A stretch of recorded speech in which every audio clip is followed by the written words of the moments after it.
How to fix Razer Barracuda X mic not working. Is your Razer Barracuda X microphone not working? Don't worry, here's how to fix it.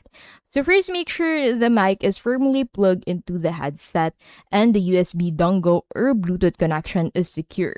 Loose connection are most common issues. Second is to set correct input device. So on your Windows device, go ahead and open settings. So click on WinI to be able to open settings. Then on the settings, go ahead and head over into the system tab and then look for sound. And then under sound, go ahead and look for the input. So make sure that the input microphone is set into your Razer Barracuda X as your input device. So on PS5 or mobile, check audio settings and select the headset mic.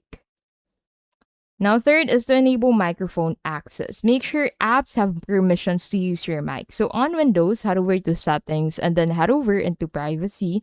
And then from here, look for microphone and turn on access. Now, disable enhancements and update drivers. Disable audio enhancements and sound settings. They can cause conflicts. Also, update your audio drivers and Razer Synapse software to the latest versions. And that's how to fix the Razer Barracuda X mic not working.